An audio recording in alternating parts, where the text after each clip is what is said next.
మహాభారతం అరణ్య పర్వం.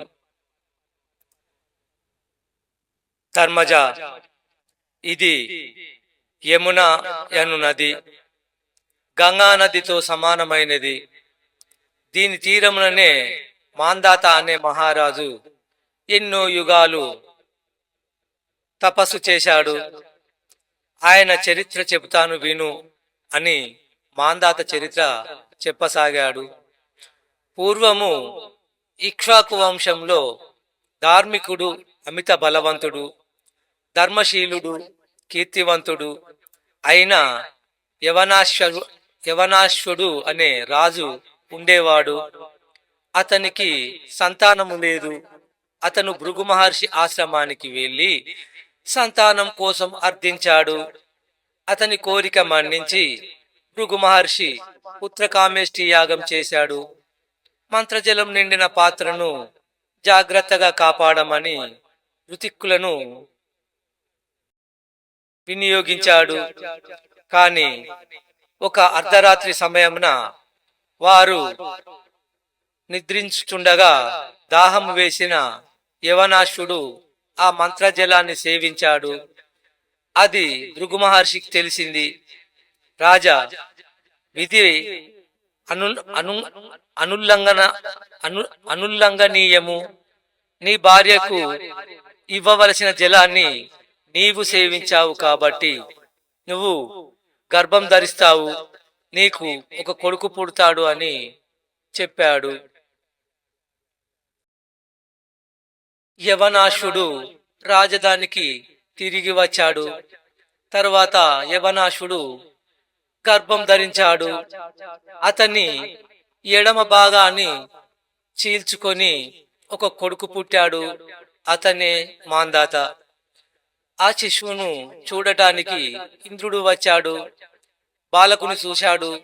తన చూపుడు వేలిని ఆ బాలుని నోట్లో పెట్టి, ఇది అమృతమయము, దీన్ని త్రాగుము అని అన్నాడు. అందువలన అతనికి మాందాత్రుడు అని నామకరణం చేశారు. ఆ మాందాత చాలా ఏళ్ళు రాజ్యపాలన చేశాడు. తన పరాక్రమంతో ఎన్నో రాజ్యాలు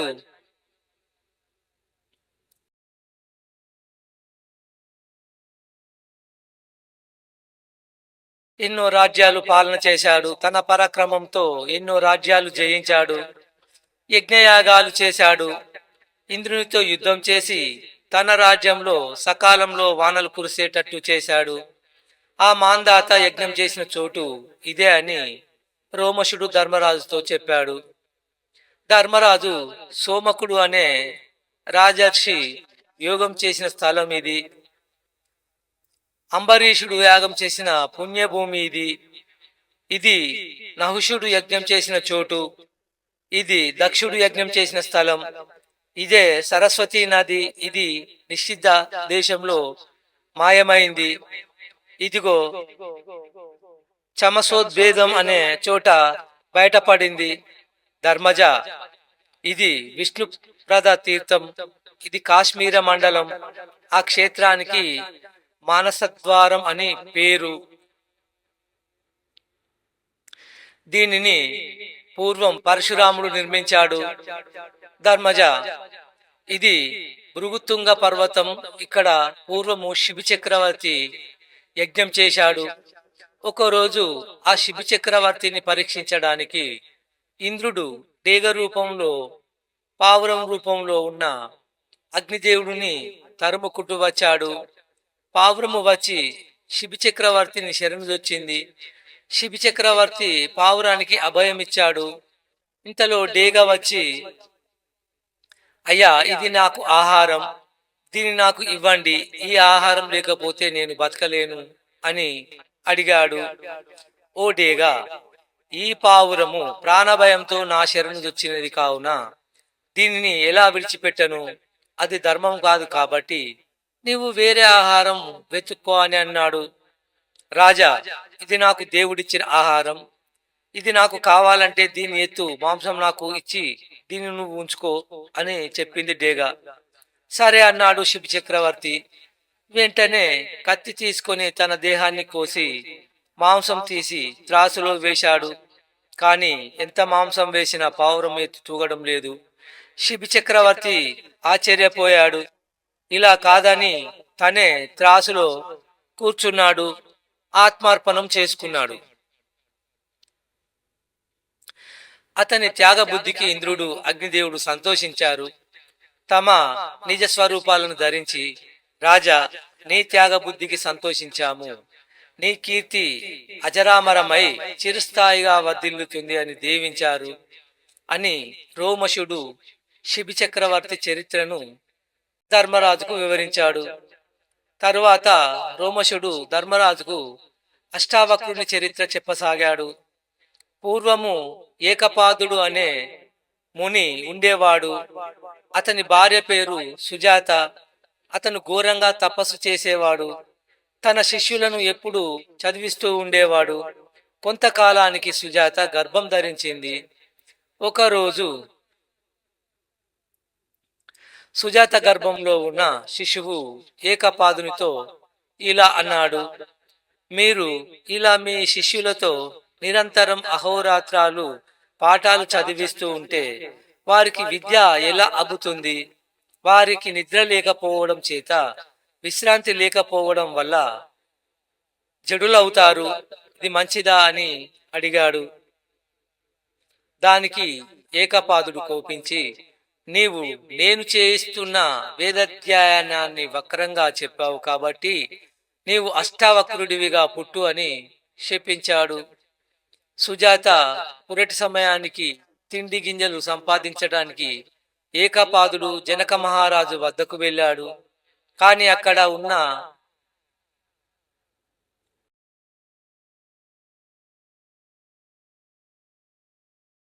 పందితో వాదించి పరాజయం పాలయ్యాడు.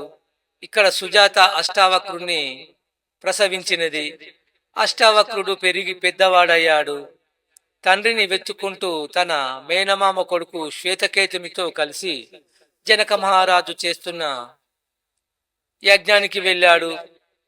కాని ద్వారపాలకులు వారిని చూసి, మీరు బాలురు, ఇది విద్వాంసులు, పెద్దలు, ఋత్విజులు ప్రవేశించతగ్గ చోటు, మీకు ప్రవేశము లేదు అని వారిని లోనికి పోనివ్వలేదు. దానికి అష్టావక్రుడు, అయ్యా, వయస్సుతో జ్ఞానం రాదు కదా, కాబట్టి జ్ఞానం కలవాడు బాలుడైన అర్హుడే. మేము ఈ మహారాజు కొలువులో ఉన్న విద్వాంసం జయించడానికి వచ్చాము అని అన్నాడు. ఈ సంగతి తెలిసిన మహారాజు వారిని లోనికి పంపించాడు. అష్టావక్రుడు రాజస్థానంలో ఉన్న విద్వాంసులను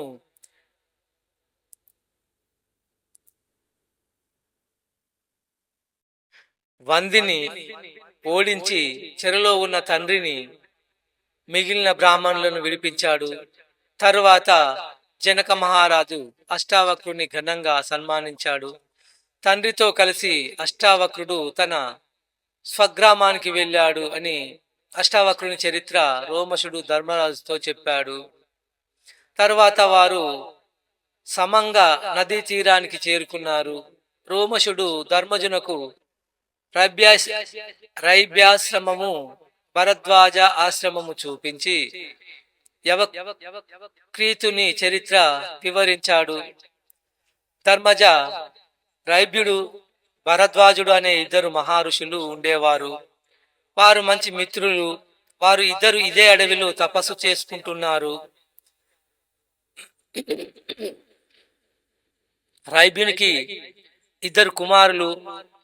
వారు అర్ధావసుడు, పరావసుడు, ఇద్దరు మంచి విద్యావంతులు. భరద్వాజుని కుమారుని పేరు యవక్రీతుడు. అతనికి అర్ధావసు, పరావసు అంటే అసూయ. గురుముఖత చదవకుండానే తపోబలం చేత సమస్త విద్యలు రావాలి అనే సంకల్పంతో ఇంద్రుని గూర్చి తపస్సు చేశాడు యవక్రీతుడు. ఇంద్రుడు అతని దగ్గరకు వచ్చాడు. ఎందుకు ఇంత ఘోర తపస్సు చేస్తున్నావు అని అడిగాడు. నాకు చదవకుండానే సర్వవేదములు, సమస్త శాస్త్రములు అవగతం కావాలి అని అన్నాడు. అది అసంభవము. గురుముఖత తప్ప విద్య ఎవరికి మరో విధంగా రాదు. అంతేకాక తపస్సు వలన వచ్చే విద్యలు మత్సరాన్ని కలిగిస్తాయి. ఇది మంచి పద్ధతి కాదు అని అన్నాడు ఇంద్రుడు. కాని యవక్రీతుడు ఒప్పుకోలేదు. ఇంద్రుడు వెళ్ళిపోయాడు. యవక్రీతుడు తపస్సు కొనసాగించాడు. మరలా ఇంద్రుడు ఒక వృద్ధ బ్రాహ్మణ వేషంలో వచ్చాడు. అక్కడ గంగ వేగంగా ప్రవహిస్తూ ఉంది. ఆ ప్రవాహానికి సేతుబంధం చేయడానికి పిడికిళ్లతో ఇసుకను తెచ్చి ఆ ప్రవాహంలో పోస్తున్నాడు ఆ వృద్ధ బ్రాహ్మణుడు. ఇది చూచి యవక్రీతుడు నవ్వాడు. ఓ ఈ వృద్ధుడా, ఇది ఏమి పని? ఎన్నాళ్ళు చేస్తే సేతు పూర్తి అవుతుంది? ఇది సాధ్యమేనా అని అడిగాడు. దానికి వృద్ధుని వేషంలో ఉన్న ఇంద్రుడు, అయ్యా, నేను నీ మాదిరే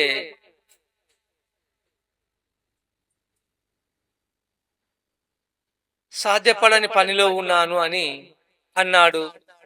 తర్వాత ఇంద్రుడు తన నిజ రూపం చూపి, యవక్రీత, నేను చేసిన పని ఎంత నిరర్ధకమో నీవు చేసే తపస్సు కూడా అంతే నిరర్ధకము, కాబట్టి ఆ ప్రయత్నము మానుము అని అన్నాడు.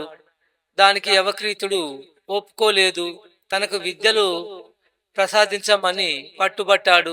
చేసేది లేక ఇంద్రుడు యవక్రీతునికి సమస్త విద్యలు ప్రసాదించాడు. తన కోరిక తీరిందన్న గర్వంతో తండ్రి వద్దకు తిరిగి వచ్చాడు యవక్రీతుడు. తరువాత తన పాండిత్యంతో ఎంతో మందిని ఓడించాడు. ఒకరోజు తన తండ్రి మిత్రుడు రైభ్యుని చూడటానికి అతని ఆశ్రమానికి వెళ్ళాడు.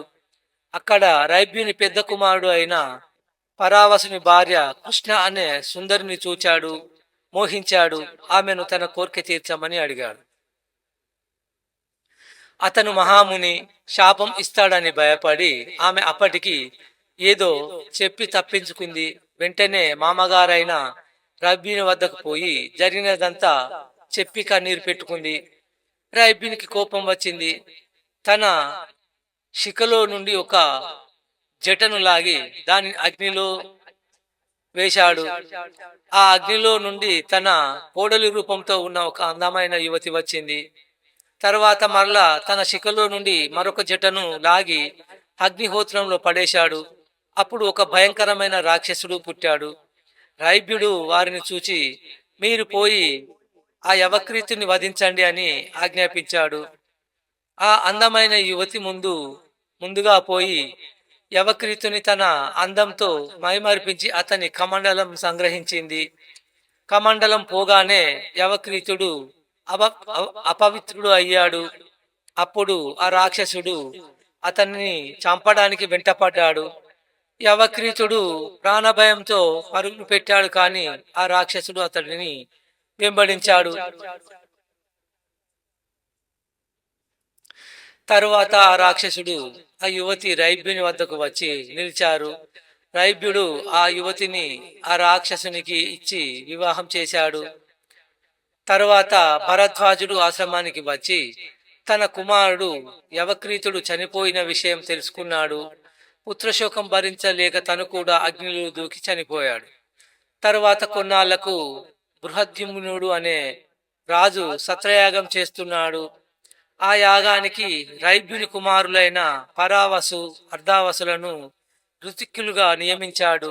యజ్ఞం జరుగుతూ ఉంది. ఒకరోజు రాత్రి పరావసు తన ఆశ్రమానికి వస్తాడు. దూరంగా అలికిడి అయింది. అతని తండ్రి రైభ్యుడు వస్తున్నాడు, కానీ చీకట్లో అది ఏదో క్రూర మృగము అని తలిచాడు. పరావసు తనను తాను రక్షించుకోవడానికి దాన్ని చంపాడు. కాని దగ్గరికి వచ్చి చూసి తాను చంపినది తన తండ్రి రైభ్యుని అని తెలిసి కుమిలిపోయాడు. వెంటనే తండ్రికి దహన సంస్కారాలు చేసి తన అన్న వద్దకు వెళ్ళాడు. జరిగినది అంతా చెప్పాడు. అన్నయ్య, నీవు ఒక్కడివి ఆ యాగాన్ని నిర్వహింపలేవు, కానీ నేను చేయగలను, కాబట్టి నేను ఆ యాగాన్ని పూర్తి చేస్తాను. నీవు పోయి నాకు కలిగిన బ్రహ్మహత్య పాతకానికి ప్రాయశ్చిత్తం చేయము అని చెప్పాడు. అలాగే అని అర్ధావసు తమ్ముని బదులు అన్ని ప్రాయశ్చిత్తములు చేసి యాగశాలకు తిరిగి వచ్చాడు. అతన్ని చూసి పరావసు బృహద్యుమ్నునితో ఇలా అన్నాడు. మహారాజా, ఇతడు యాగశాలలో ప్రవేశించడానికి అర్హుడు కాడు. పవిత్రమైన శుభకార్యములు విడిచి బ్రహ్మహత్యా పాతకము పరిహరించి వ్రతములు చేస్తున్నాడు ఇతడు అని చెప్పాడు. అప్పుడు రాజు అనుచరులు అతనిని యాగశాలలో ప్రవేశించకుండా అడ్డుకున్నారు. అర్ధావసుడు రాజును చూచి, రాజా, బ్రహ్మహత్యా పాతకం చేసినది నేను కాదు, ఈ పరావసు. అతనికి బదులు నేను ప్రాయచిత కార్యములు నిర్వర్తించాను. అతనిని బ్రహ్మహత్యా పాతకం నుండి విముక్తుడిని చేశాను అని జరిగింది చెప్పాడు. ఆ మాటలకు దేవతలు కూడా సంతోషించారు.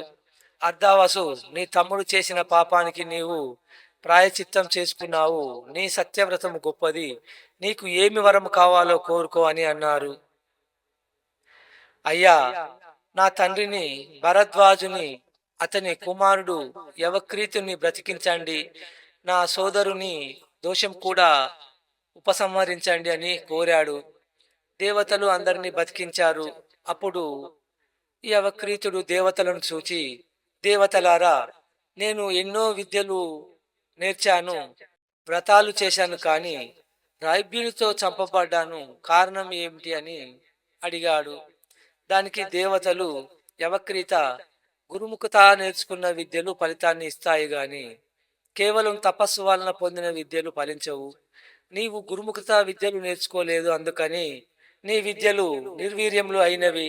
కానీ రైభ్యుడు గురుముఖత అన్ని విద్యలు నేర్చుకున్నాడు, అందుకని అతను శక్తివంతుడు అయ్యాడు అని పలికి వారు స్వర్గానికి వెళ్ళిపోయారు అని యవక్రీతుని వృత్తాంతము రోమశుడు ధర్మరాజుకు చెప్పాడు.